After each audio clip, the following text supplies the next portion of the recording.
मुदखेड तालुक्यातील निवघा येथील स्मशानभूमी रस्ता व जागेसाठी शासनाचे तसेच लोकप्रतिनिधींचे लक्ष वेधण्यासाठी सुरू असलेले उपोषण ग्रामपंचायतचे ठोस आश्वासन तहसील व पंचायत समितीच्या मध्यस्थीने पाठवा रावळी उपोषण मागे घेण्यात आले असून जागे संदर्भात अहवाल 2 दिवसात संबंधित प्रशासनाला सादर करण्याचे लेखी आश्वासन देण्यात आले।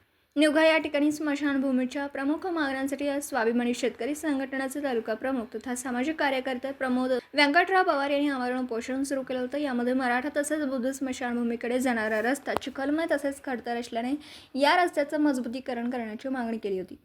यासोबतच लिंगायत समाज तसेच मुस्लिम समाज यांच्या दफनविधीसाठी गावठाण जागा नमुना नंबर 8 ला लावण्याची मागणी केली होती। यापूर्वी स्मशानभूमीच्या मागण्यांसाठी उपोषण करण्यात आलं होतं, परंतु प्रश्न निकाली काढण्यात स्थानिक प्रशासन संबंधित प्रशासन यांनी हेतू परस्पर दुर्लक्ष केलं होतं। स्मशानभूमीचा प्रश्न निकाली निघत नसल्याने पुन्हा स्वातंत्र्य दिनाच्या पूर्वसंध्येला आमरण उपोषण सुरू करण्यात आलं होतं।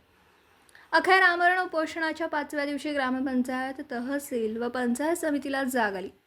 तहसीलदार आनंद देवळगावकर यांच्या आदेशाने विस्तार अधिकारी निलेश बंगाळे, तलाठी मुळेकर, ग्रामसेवक पी मोरे, उपसरपंच उद्धव पवार निवघेकर यांनी उपोषणकर्त्यांची भेट घेत प्रमुख मागण्यांसंदर्भात चर्चा केली।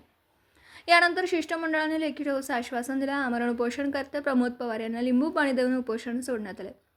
ग्रामपंचायत तसेच संबंधित प्रशासनाने याविषयी लवकरात लवकर पाठपुरावा करून संबंधित प्रश्न निकाली काढावा, अन्यथा पुन्हा आंदोलन करण्याचा इशारा उपोषणकर्ते प्रमोद पवार यांनी दिला। यावेळी शिवा संघटनेचे तालुका प्रमुख प्रकाश कांचनगिरी, काँग्रेस कमिटीचे तालुका अध्यक्ष प्रताप देशमुख, ओम पवार, योगेश पवार, तंटामुक्ती अध्यक्ष आनंदा पवार, गंगाधर राजेवार, वैजनाथ राजेवार, चंद्रकांत राजेवार, नारायण नरदिले यांच्यासह ग्रामस्थ उपस्थित होते। स्मशानभूमींच्या मागण्यांसंदर्भात सुरू असलेल्या आमरण उपोषणासाठी ग्रामस्थांच्या शिष्टमंडळाने तहसीलदार आनंद देवळगावकर यांच्याशी चर्चा करून लक्ष वेधले। यानंतर ग्रामस्थांच्या शिष्टमंडळात अ, ब, क, ड चा सविस्तर अहवाल ग्रामपंचायतने सादर केला नसल्याचे निदर्शनास आणून दिले। संबंधित अहवाल ग्रामपंचायतीने 2 दिवसात प्रशासनाकडे सादर करण्याचे ठोस लेखी आश्वासन देण्यात आले। दिवसभरातील घडामोडींचा आढावा घेण्यासाठी पाहत रहा N24 मराठी न्यूज चॅनल।